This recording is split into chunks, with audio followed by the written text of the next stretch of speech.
Hologram. So Hologram is a Chicago-based company. We are in the IoT, can you guys hear me? All right, good. So my name is Ben Lampert, lead sales engineer for Hologram. Hologram is a Chicago-based company. We are in cellular IoT.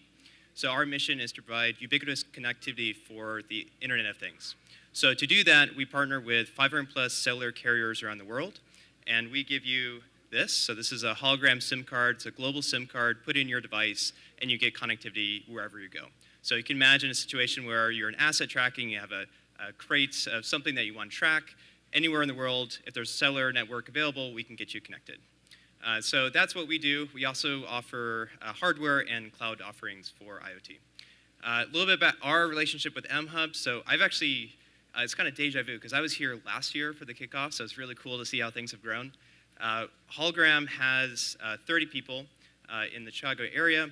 We have a main office in River North, but we also have a garage here at mHUB. And so out of this garage, we do all of our R&D. We have our DevRel team, and it's just a really cool space to meet and talk with people and use the equipment. So thank you very much. Oh, and if you want to learn more, we'll be over there with the table. Thank you, Ben. Now I'd like to turn it over to Brenna, our moderator, and invite our guests up to the stage. Thank you very much.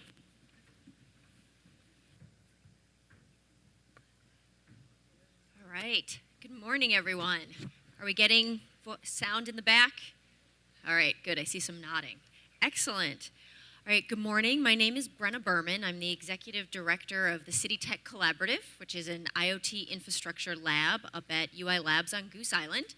And we've got a pretty exciting discussion ahead of us about autonomous vehicles, blockchain, augmented reality. We'll see if we can throw some other like hyper-extended terms in there.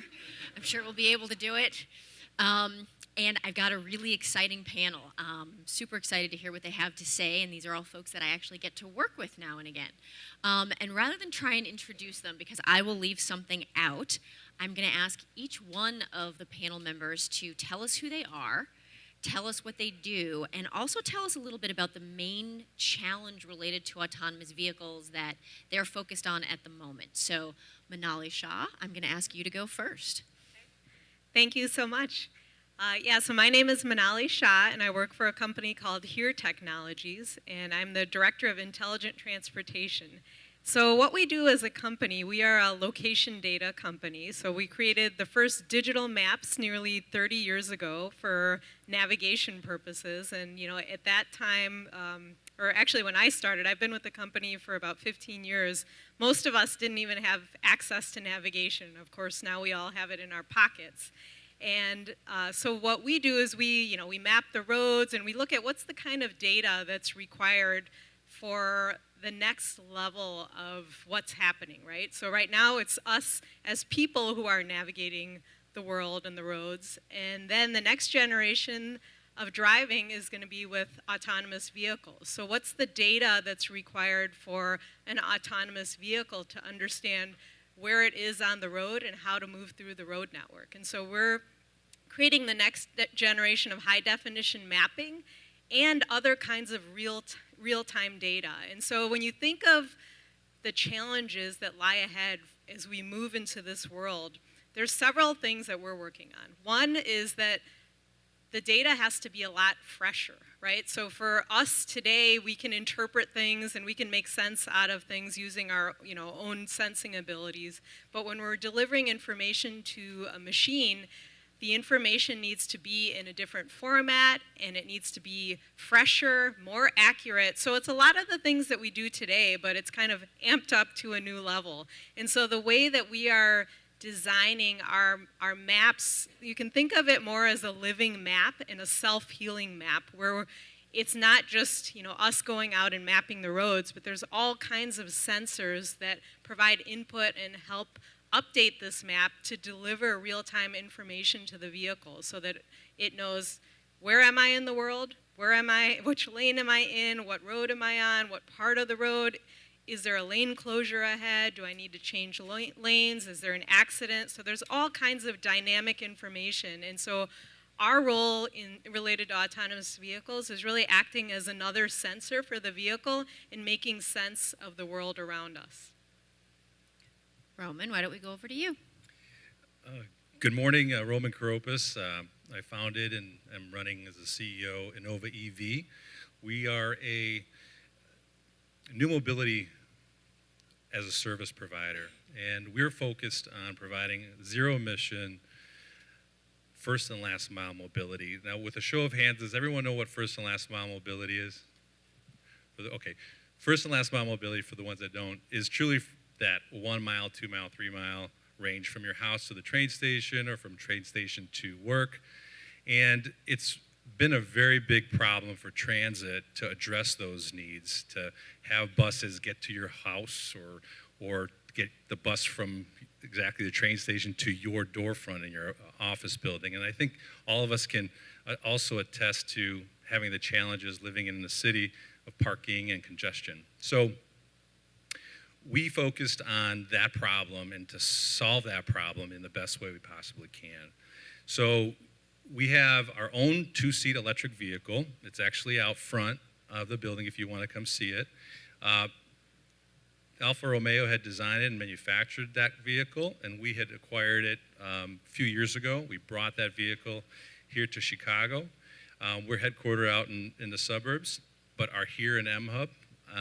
And what we've done over the past 4 or 5 years is develop really an IoT on wheels platform. So each of our vehicles has over 45 sensors, cameras, 2D LiDAR, 3D LiDAR, and we've developed analytics and really situational analytics and vehicle analytics around it. We felt that if we do that, not only can we provide people mobility in that first and last mile environment, filling that gap, but also collecting a tremendous amount of data. And we all know here that data can just be data which has no value, but what we're focused on is truly developing these analytics and insights for specific reasons. When we talk about smart cities, it's about how can we make people's lives, our lives, easier? How can we reduce the carbon emissions in our cities so we're breathing better air quality?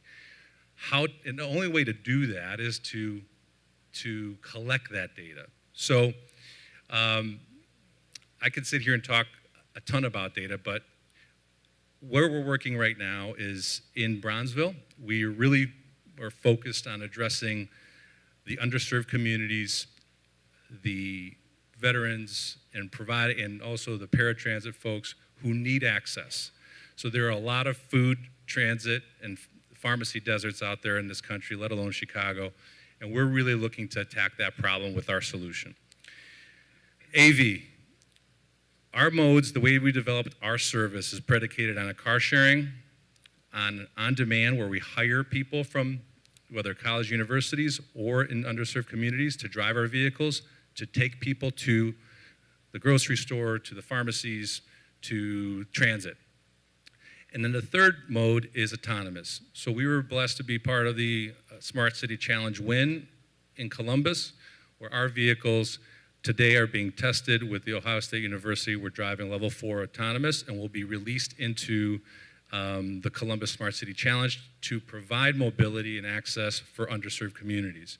So the biggest challenge that I see is truly because mobility touches so many people, both from a practical standpoint, but also the data and the charging and the infrastructure that's necessary, is it touches a lot of different things. And for us, it's about the ecosystem and working with key stakeholders, decision makers, policy makers, so they understand that this new mode of mobility and other forms of mobility will need to come into this ecosystem to improve people's lives, to improve air quality, reduce carbon emissions, and to provide affordable mobility for everyone. And cost per mile will be really the key element as whatever mode you wind up choosing, whether it's AV, driving yourself, or rideshare. And that's what we're focused on every day. All right, and Joe, finally, last but not least. Hello, everybody. My name is Joe Renz. I'm with New Mobility Lab. We inspire, envision, and co-create the future of mobility. New mobility for us is autonomous vehicles, connected vehicles, but also urban mobility and smart city. the e-mobility, including the last mile, and then the services that connect all of those. And if you think of the impact that an autonomous vehicle will have on all of us, it's easier to give you a list of who will not be impacted by this upcoming innovation. Even the booze industry is very excited because now you can drink on your way to the bar, you don't have a 2-drink limit, and you can drink on the way home.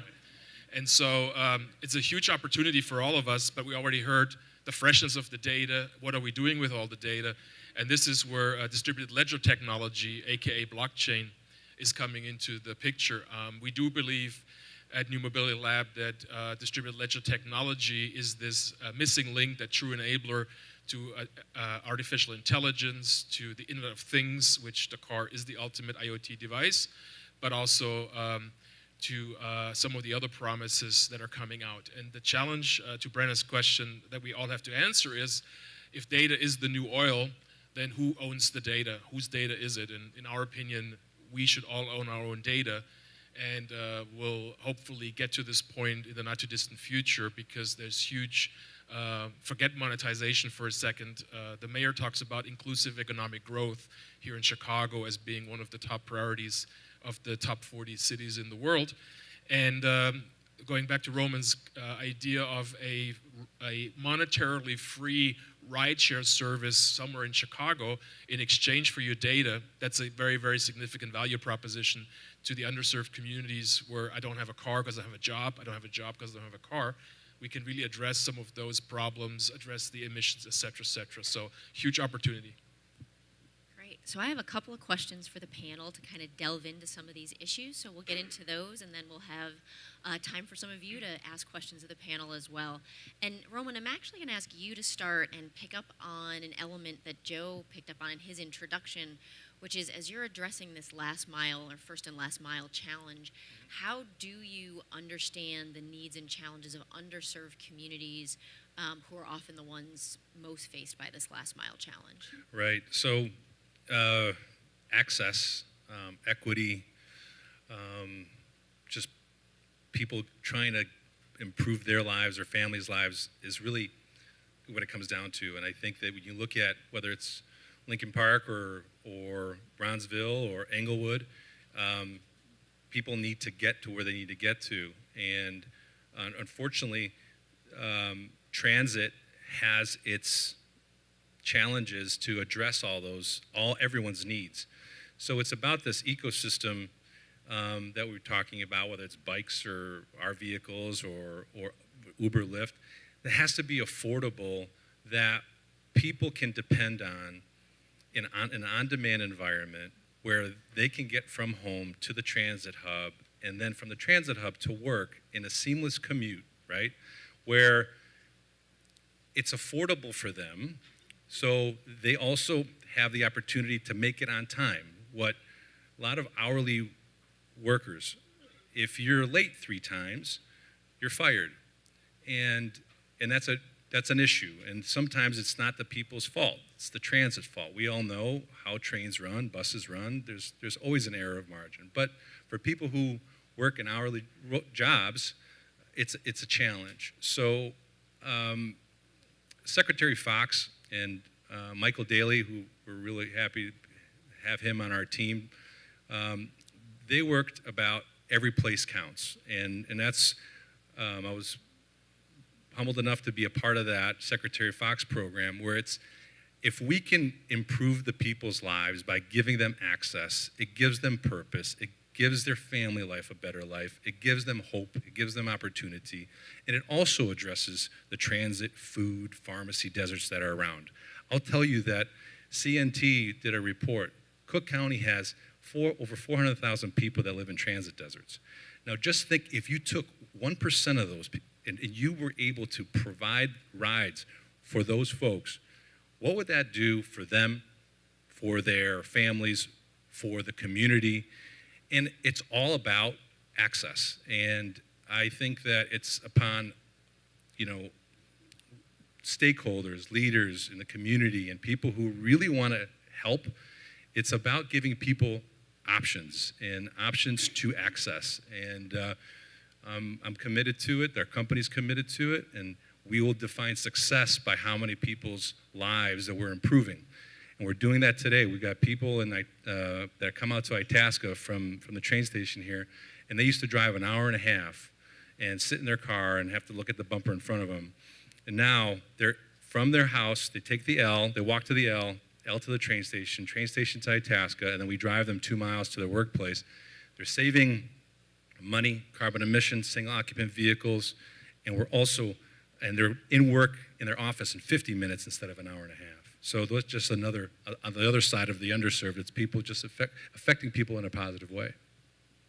Thanks. That's actually a really interesting perspective. So if the picture you just painted is the way that transit can impact people's lives, Monali, can you paint a picture for us for the role that data has to play in telling that story? Sure. When we look at the types of data that we need to create, it's important to always think of, what's the problem that we're trying to solve? And so, data, as I think you mentioned, data for the sake of data is not really that useful. So it's really starting with what the needs are. And so what we've been doing is really looking at the connections between different industries and public sector, private sector. And right now, there's a lot of silos that exist. So there can be silos within the public sector in terms of cities, even within cities, where data is locked up in different silos. On the private sector side in automotive companies, in the past, it's been that each company has their own data and they don't want to share it. And you see that across a lot of these companies, public sector, private sector. And so our focus has been on let's start breaking down these silos, because if we really want to solve some of these big societal challenges that we have, whether it is access to mobility, making an impact in terms of lower emission solutions, we really have to break down these data silos so we have access to the right information to solve these challenges in new ways. So a couple of examples I'll give you that are exciting, because I feel like over the last probably 2 to 3 years, we've really seen a shift in the mindset, both in the public sector and the private sector, around this notion of sharing data. So on the automotive side, we have 3 automotive companies, BMW, Daimler, and Audi, that came together and said, we're going to start sharing vehicle sensor data, because we know that each of us on our own, we don't have enough scale to do it by ourselves. And so they're sharing certain vehicle sensor data so that then we could create things like safety hazard alerts. So if there is a slippery road condition, for example, we can detect those conditions from the vehicles on the road, understand that that's happening, process that information in our location cloud, and then send it out to vehicles so you can alert them, people today or autonomous vehicles in the future, about the condition that's happening ahead on the road. You can also take that data and now share it with the city's traffic management center. And now they can actually take some action. Okay, maybe they need to send out a snowplow or a salt truck or take some action to alleviate that condition. And so we see the role of data is really like connecting these different sectors and sharing that information across the sectors based on what action each of those entities can take. And tying it back to the blockchain discussion, I think that there's a real opportunity to look at how do you address making it easier, right? Because right now, some of the challenges, you have to make sure that data privacy is protected and the integrity of the data is maintained through these different systems, because it's going to be generated in one place, and each of these entities has some level of data that they may want to keep private and other data that they might want to be able to share. And so we do that today, where we'll process this data, take out, at the automotive level, they'll share certain data, but then other data they'll keep private. And then we aggregate that data, anonymize it, and create more of an aggregated view of it, so you could send out, like I said, a safety alert without any personalized information. So that notion, if we can find ways to use some of the blockchain technology to tag data and make that more efficient and be able to track those things through the system, that could be really interesting, and it could help break down some of these silos in ways that that we're not doing today. So I think there's opportunities that it enables in terms of making people feel more comfortable sharing the data because they know how it's going to be used. And then on the other side of it also, there's the business model side, right? Whoever is generating data, they might want to extract some value out of it, right? Whether it's a monetary value or some other value, and that helps create the business models to be able to assign the value and share value across the different stakeholders. So Joe, Monali began to talk about the role that blockchain can play in leveraging the data that mobility systems need to run. I know this is an area you've been looking at quite a bit as we begin to get the state of Illinois ready for autonomous vehicles. Can you talk a little bit more about the value of blockchain or AR, VR even, in advanced mobility solutions? Yes, so the first reason why distributed ledger technology is really perfect for some of these use cases we're talking about is we just heard we have to make sure this is a trusted identity, a trusted source of where this data is coming from. And this is something that is ensured in this distributed environment of a distributed ledger. The next thing is we have to make sure that the data is really uncompromised. So the immutability that DLT provides, again, is a perfect use case for these kinds of scenarios. And if I really go and look at the peer-to-peer economy, which we're looking at the moment, why can this car that is detecting the black ice not tell the surrounding cars that are driving on the same street directly, peer-to-peer, that there's black ice here? At the moment, we have to go through here's obviously very state-of-the-art process of picking it up, bringing it into a cloud, pushing it back down. But in the end of the day, the peer-to-peer would literally be one vehicle talking to the other, which is effectively how we drive today as well. If you're in an accident, it's never only one person's fault. Most of the time, it's both people who didn't pay attention, right? And so if we get to this point of immutability in a distributed, it's called fog computing is the latest and greatest, so we do a lot of things on the edge. We don't have to bring everything back. This decentralization is why we see a lot of traction in distributed ledger technology now with not only the original equipment manufacturers, so the Fords and et cetera, but also with the suppliers such as here, with the Bosches of the world, et cetera, that are looking into this technology with great interest. And it will also enable you to own your own data and then to decide what you want to do with it. You know, the Apple Watch today can detect with 90% accuracy that you're going to have diabetes one day. And if you have a family history for this and you want to share it with Northwestern Hospital because this is how you want to choose to use your data, that's your decision. But it has to be, from a data privacy perspective, properly managed, and I have to have the right to opt out. And this is one thing that our European friends, and I'm originally from Germany, have now jumped out with their data privacy and the right to forget. So if I now go to Google and I say I want to use my right to forget, where is Google even going to start looking for my data? And so there's going to be a huge opportunity again for distributed ledger technology. And you know, when I grew up, I learned not to get in a stranger's car. Today, I do that every day when I take my Uber or Lyft ride. And if you look at it, what does Uber and Lyft really provide? They're a platform that authenticates and makes sure that the driver has a driver's license, is insured, that the vehicle is in okay working order. And then me as a passenger, it authenticates as being someone who has a credit card. And then my speaking time was up. So Roman turns me off. So that's the value that they bring. If it's a true peer-to-peer, I can negotiate directly with the person that's operating the vehicle, and ultimately the car will become its own economic agent. So take the driver out, take the pedal and the steering wheel out, and now this piece of metal is roaming around outside here, knowing that at the end of the day, you all want to go home, and they're going to start bidding these vehicles for your services to take you to the train station, to take you somewhere. And if you think we're not that far away from that opportunity, and that's when AI, to Brenna's question, comes in. Obviously, AI plays a huge role in autonomous vehicles. And again, when we train AI with big data, you have to make sure that the source of the information is a confirmed, trusted source, and that the data stream that comes from that source is immutable, meaning no one has tampered or played with this data. And the future trend, actually a university in Germany came up with this, is a consciousness for AI.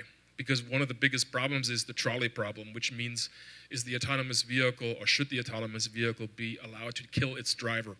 And there's MIT does this study on the internet. You can pick to run over grandma or a burglar, or you run over grandma or a sick person. It's quite interesting because at the end you get your results and it shows how you react to this. But those kinds of things are coming, and again, DLT is really a true enabler in my opinion. So the advent of all of these technologies offers a lot of exciting opportunities, but also a plethora of challenges, and you highlighted some of the most interesting ones. Can the autonomous vehicle kill its own driver? I'm going to leave that one alone for a minute. Someone else can ask it later if you want to. But why don't we actually talk about, and actually you raised another one in the trolley example, which actually gets to the question of liability. And Audi actually recently sort of posited the fact that they were actually going to take on liability for their autonomous vehicles as opposed to the owner. And they're, I believe, actually one of the first OEMs to actually sign up for that level of liability. Are you seeing other new models emerging around changes in liability in this space? This is probably a good one for you, Roman. I see you sort of taking a deep breath on this one. Yeah, absolutely. I think it's about truly, again, the data and then the real-time analytics that not only what the vehicle's doing, but layer that situational awareness and analytics, and then the driver. And one of our investors is one of the largest insurers of Uber, Lyft, and taxis and paratransit vehicles, and they use quite a bit of machine learning and also camera data to help reduce litigation costs. When you have video and you have accelerometers and other sensors providing you data, it becomes much more difficult to challenge that in the court of law.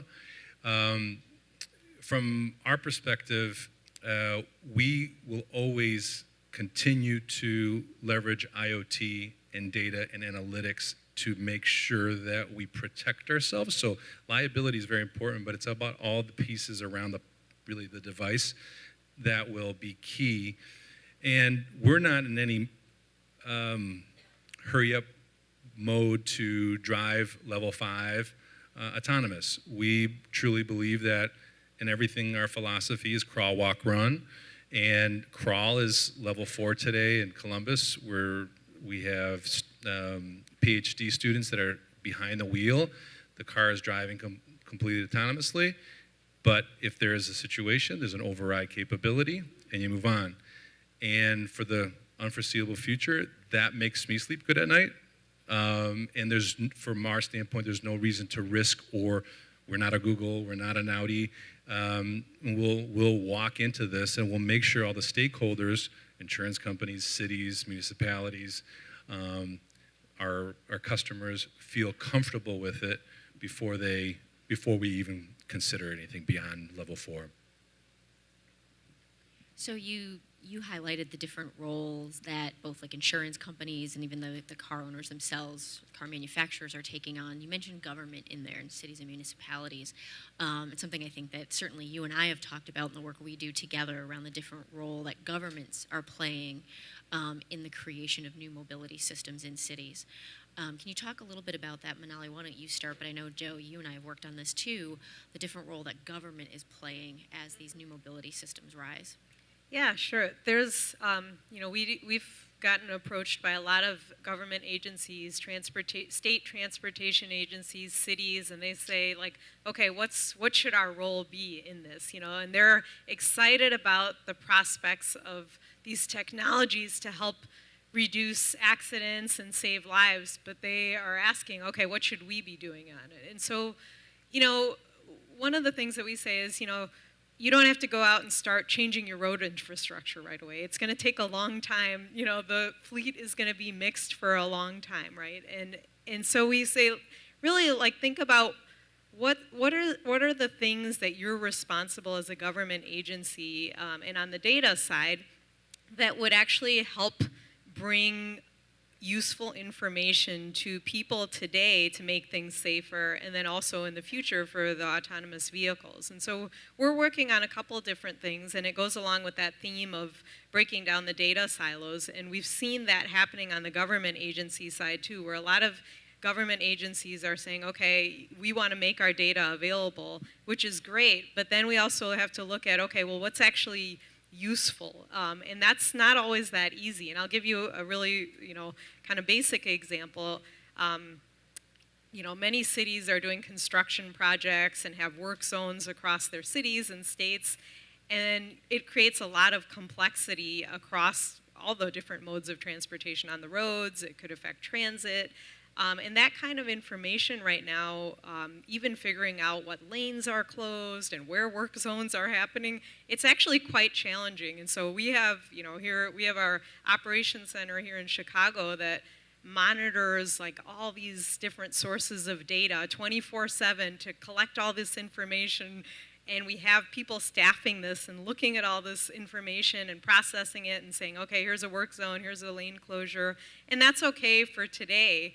But as we move to this world of needing more fresher data, we need more common data formats and standards across all these different agencies. And so we're working with them to help them define a common data format so that all these different systems can actually talk to each other. So that's one thing. And then also, how do you keep that information updated and maintained? And these are not easy things. I mean, it might sound like it, but there's a lot of processes that cities have to change in order to even get that information. And oftentimes, they don't even know what's happening across the road network. And so we're working with them on doing some of these pilots to first identify what's the information that's actually useful and they should focus on, because it doesn't, sometimes it could be like, okay, well, let's make all of our data open and, and that's okay, but there's a cost to that. So we're trying to help them decipher what's the information that's really useful and valuable that they should focus on.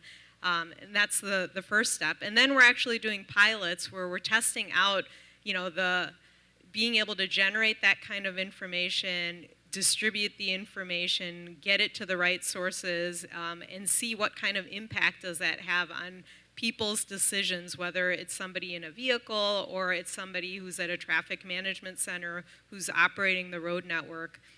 So I think that ability to decipher what's the right focus for them, so otherwise it becomes really challenging to make progress, because each of these things are actually, pretty complex and challenging in themselves. So focusing on what's the problem that we're trying to solve, where can we have the most impact, I think is one of the areas. And then, going kind of beyond the roads, even though we're, focused on the autonomous vehicle, is looking across the different options of mobility. So we're all now, looking at the way that we've operated so far is, we generally say, okay, I'm going to be, I'm focused, there's a sector that's focused on driving, and then there's transit, there's on-demand, and these are all sort of these separate mobility options. And so now we're in a time and place where these things are really coming together, and I think cities and government agencies have a bigger role in it. It's not just about my personal mobility, but it's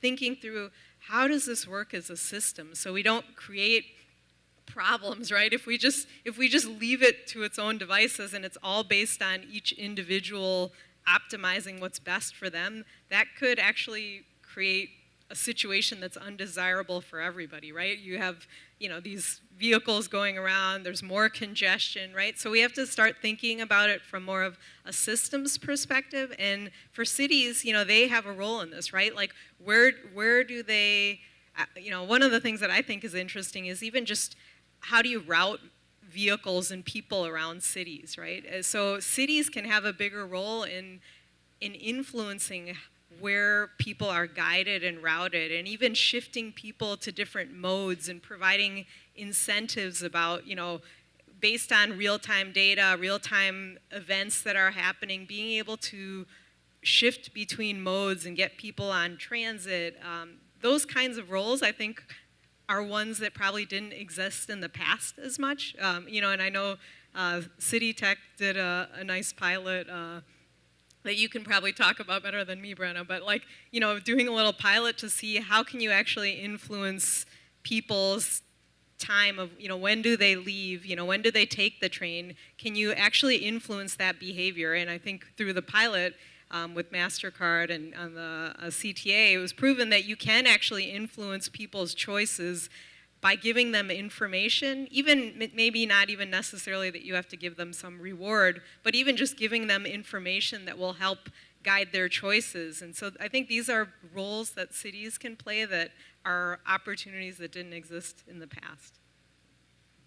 Yeah, so I agree with the system. We actually call it System of Systems in the Illinois Autonomous Vehicle Association, which is being launched. All of us are involved as a company or individually. And we're working with Governor Rauner's Autonomous Vehicle Working Group on exactly this private-public partnership around how do we work together, what's the interchangeability of the data, and things like that. Because one example is if every car would be equipped with the latest and greatest driver assistance technology, 90%, 90 of all accidents would be avoided. So when we talk about liability, there's less liability because there's less accidents. And so if we can leverage the data that we already have, the technology that we already have, we're going to get there relatively quickly. Another thing that you always have to think about with artificial intelligence is the power that this technology provides. And this is a little bit of a dated example, but the Google vehicles are out driving around in California. One of them encountered a bike messenger. And as you know, the bike messengers don't usually put their feet down on the street, but they kind of rock back and forth to try to balance the bike. So the vehicle obviously sees this. It is trained not to kill humans or run over bike messengers. So it stops. Every time they go forward, it stops. So there was this instance where they could not get out of the intersection. The engineer observes this. The engineer records this. We go home to home base, and overnight, every single vehicle got equipped with this knowledge of how to deal with a bike messenger by a simple software update that most of us are doing on our iPhones every couple of weeks. And so if you think about when driving situations occur with liability, how many of you have driven in Manhattan? The autonomous vehicle will know how to navigate Manhattan because it downloads the Manhattan way of driving, not the official road use, but they'd use 2 lanes for 4 vehicles. And if a pizza guy walks across, don't do that. And so the power of this exponential technology of artificial intelligence is amazing. And the 5G we have not touched on too much yet. We have to have the backbone of this is the communication, the freshness of the data like we heard. And for that we need a 5G network that is running, and it's running reliably. And Chicago and Illinois has a huge opportunity here to really own this space of systems with companies like here, other world leaders that we have here in this space. And let's not forget Boeing, right? I mean, they're running autonomous vehicles in the sky called drones. We have the inventor of the autonomous vehicle in Illinois, Caterpillar, and John Deere. They've been running tractors autonomously on the fields for a long time. So there's a huge opportunity for us here in this beautiful state to really own this moving forward. So if artificial intelligence is safer, how does that gel with the ability that someone may have to hack into an autonomous vehicle? Let's talk about the cybersecurity issues a little bit. That was a really awkward transition. I was trying to be cute. It wasn't working. But that's actually a real question, right? Right now, you have humans navigating them, and as far as we know, there's no one hacking into my brain when I'm behind the wheel of the car. I may or may not be the best driver, but I am in control of the vehicle. Who's in control of the autonomous vehicle, and how do we know who's in control of that vehicle? Takers? So I saw an article this morning. In 5 years, there will be a direct connection between the brain and the vehicle. So I'll still be driving my vehicle. As I was preparing for this. 5 years, okay. I think it goes back to this consciousness, and I heard this again at a DLT event down in St. Louis last summer. They talked about this, that the AI will be smart enough to know not only that it got hacked, but if I'm driving with my family on route number 1 in California where the cliff goes down in sudden sure death, and we're going back to what we heard. The car knows where we are, the car sees my face, I'm happy, I'm with my family, and all of a sudden the command of the autonomous vehicle is to make a sharp left turn, which again will lead to sudden death and destruction of the vehicle. The AI will become, in the not too distant future, smart enough to know that this is a malicious, vicious approach to what it's supposed to do, which is to get me to my hotel or my next destination, and it will refuse the command. Encryption. Stop there. One of my favorite words. Well, I'll also say, I think, some of these things, in terms of the control of the vehicle, right now, many of the OEMs, the control is happening within the vehicle, not from somewhere else. So I think that's one part of it. There's this data that is coming from other places that helps inform what the vehicle options are or what's ahead, but it's not controlling the vehicle. So I think there's also kind of a separation of where control functions happen and then what other sources of data come more just as, like I was saying earlier, as other sensors or other information. So I think some of that separation helps as well. So let's move on from the specific technology for a minute to how this will actually impact our lives. So apparently my car is going to be connected to my brain in about 5 years.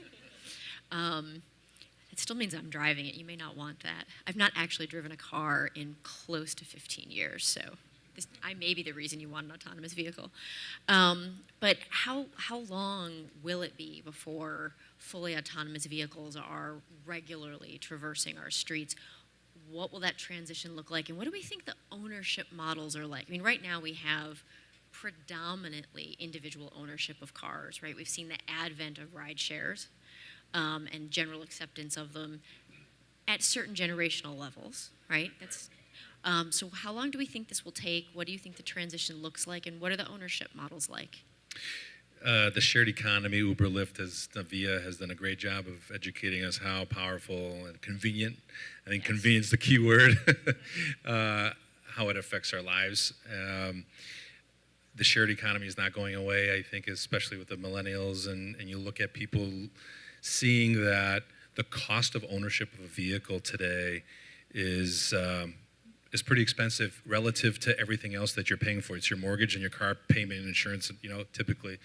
And to get to point A to point B, there are a lot of modes. So it goes back to this transportation ecosystem.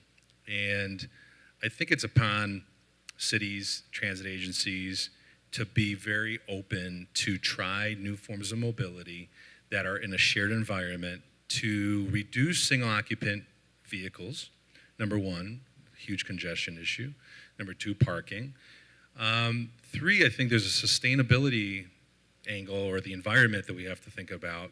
The CO2, the carbon emissions that are in the city are by far worse than anywhere else, let me say, in the surrounding area. And the reason why is obviously the density and how many vehicles. The trucks, that's particulate 2.5, particulate 10, the nastiest stuff that you can imagine. So there's these motivations that come back to reduction of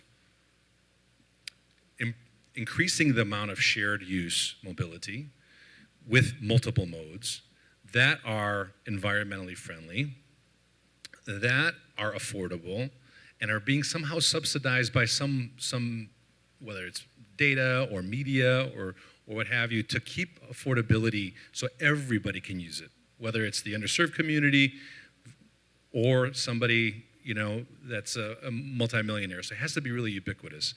And I see the trend that convenience and affordability and then sustainability in that hierarchy is what I found will be the motivation for people to continue to go to these modes. We're a fleet. We're not interested in selling cars. We're interested in running our own fleets. Why? Because we can then control the service as best we can. We can also make sure that the data and the analytics and the security is within our scope. And I hope that, in the near future, all of you can experience our rideshare service and in the future, autonomous mobility here in the city. We're hoping to work with mHUB to provide access for members from here to the train stations and to the L, and do that in the most affordable way, and at the same time tell you how many CO2 emissions you saved. So that's my angle.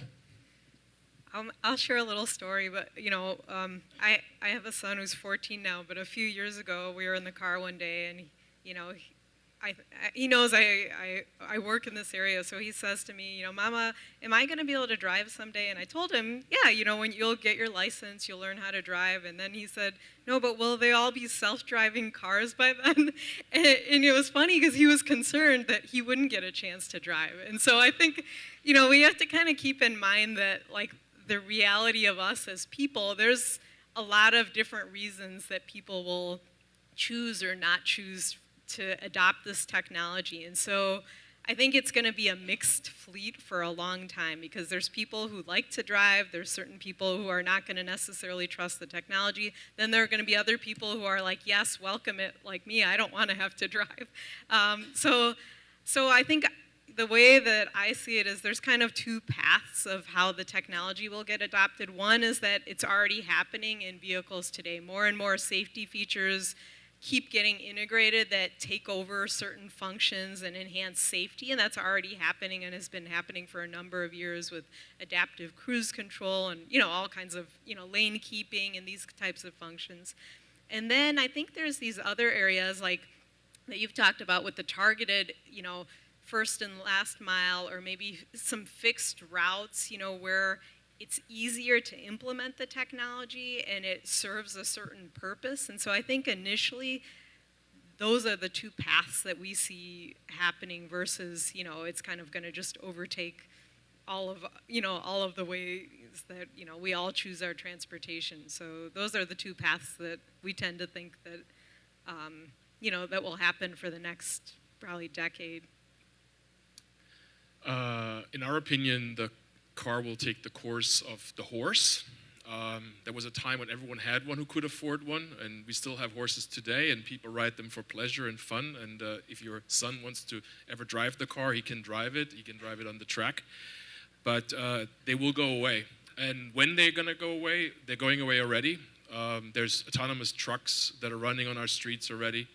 There is autonomous vehicles, and the people that are reluctant to get into one, there's a study being done by a friend of ours out of Michigan, and once you've been in a vehicle once that runs in autonomous mode, you are more or less sold. And obviously Roman can talk a little bit to his user experiences there as well. But one of the interesting points of the Phoenix study, where Waymo is running without a driver, is the first time you see the vehicle, you obviously get spooked because you're used to seeing someone behind the wheel. The second time, the third time, it just becomes a common sight.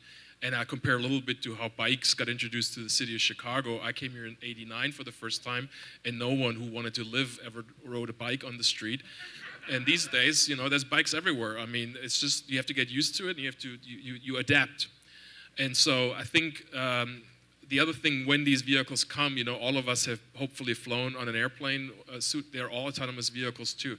If you fly from Chicago to Rome, Italy, the pilot is in control for maybe 10 minutes in a modern plane. And the rest of the time, the autopilot is running. Now, okay, this is a level 4. There's someone sitting there with the big button who can intervene if something happens. These things can land themselves these days. Now, if you go to O'Hare and tell people this is an autonomous vehicle, they'd probably be canceling their tickets.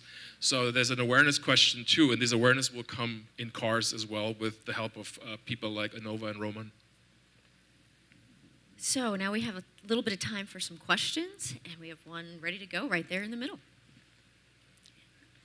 Haven's going to run over with a mic. Thank you.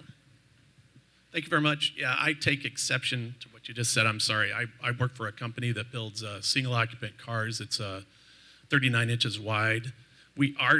Our analysis shows that people love to drive alone, and they don't like to transfer. And our car is 100% electric, and it goes 140 miles per hour. People like to drive conveniently, and they drive very fast. And the CEO of Nissan says ownership is going to it's not going anywhere. So I just wanted to throw that in. And I guess a question to Roman is, why did you decide to design your electric car the way you did? In theory, you could go ahead and do a Nissan Leaf, but you decided to make it a side-by-side car that's almost like a smart car, except more narrow.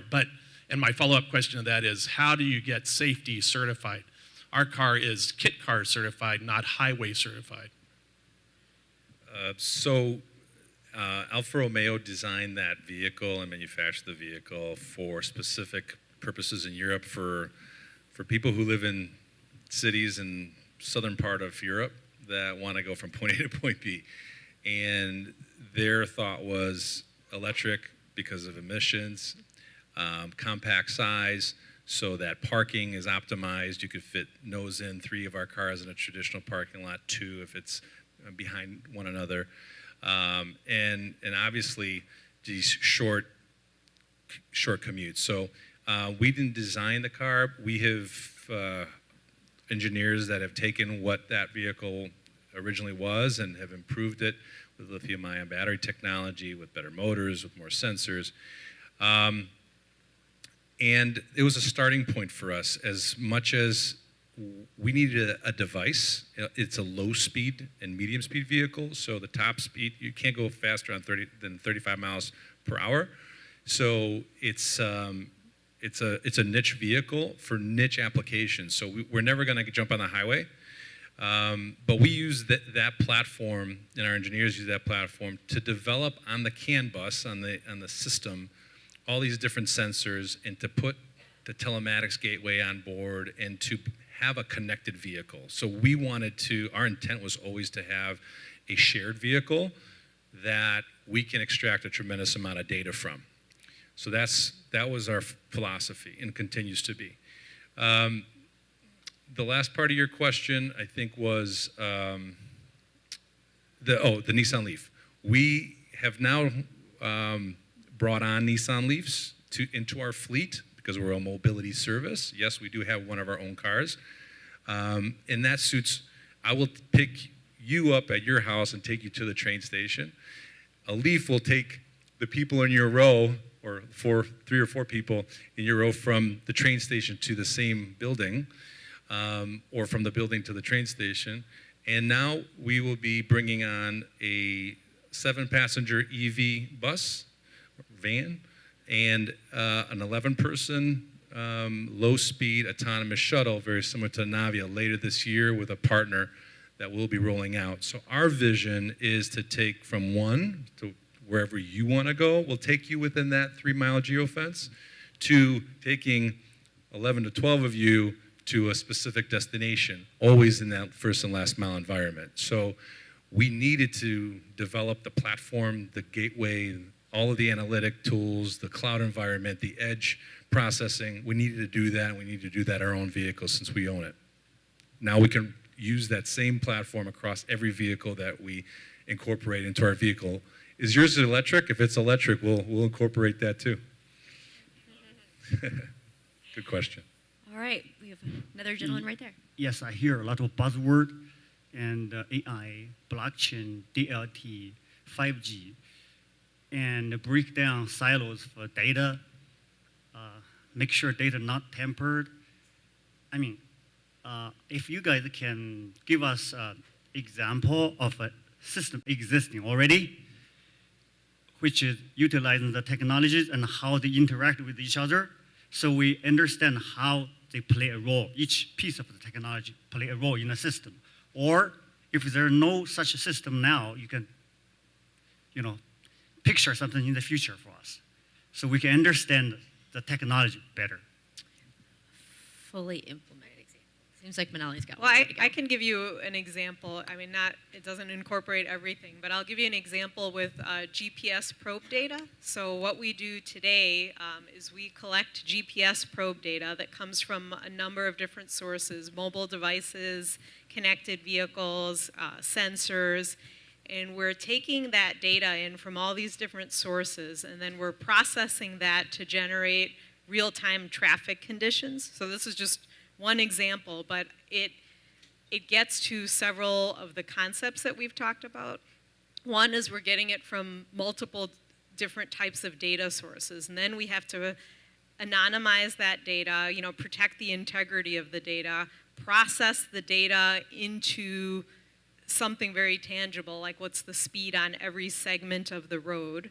And then we're distributing that to vehicle navigation systems, to mobile devices, and to traffic management centers. And so that's a tangible example where we've embedded many of these concepts of being able to anonymize and protect privacy of the individual data sources, and then be able to process the data and make sense of it and distribute it to all these different end users who have different purposes of use for that data. So hopefully that gives you a sense of the types of, and there's many of those kind of examples. I mentioned the vehicle sensor data example earlier, but I think the probe data is a good tangible example that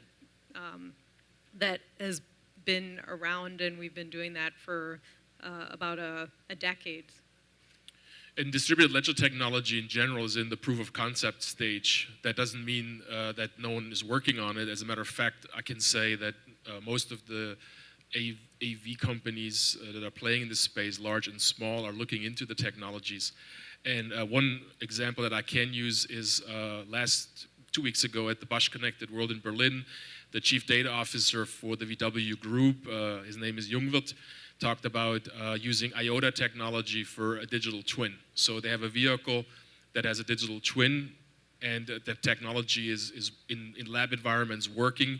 You're going to start seeing tests being rolled out in 2018, and this will be the year of reckoning. So you're going to start seeing interoperability and the real use cases, unrelated to autonomous vehicles.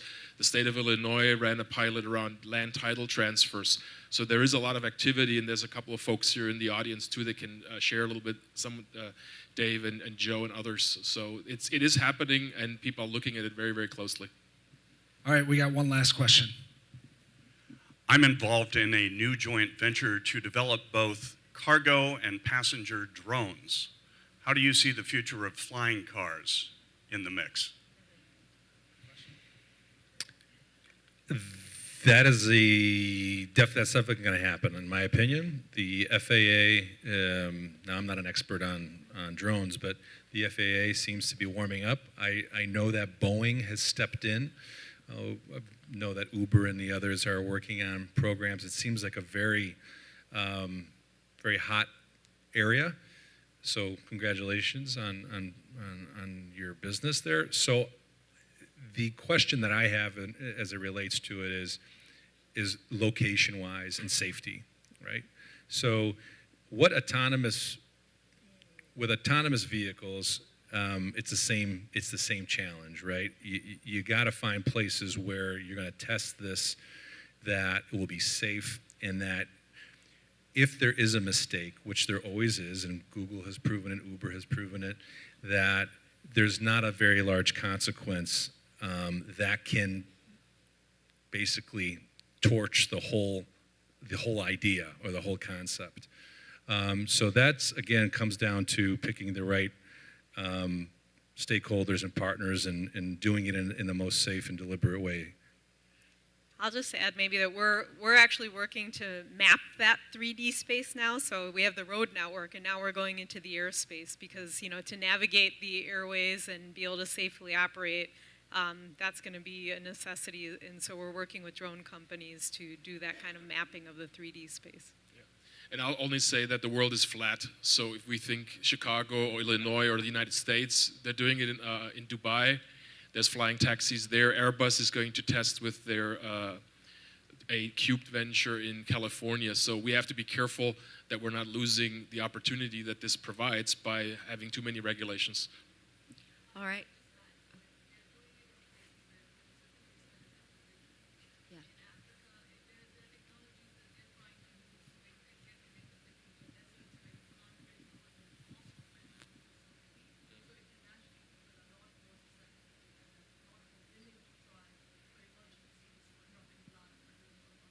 So for those of you that couldn't hear that comment, it was that they are also seeing that technology emerge in places where it's too expensive to build roads, which makes perfect sense.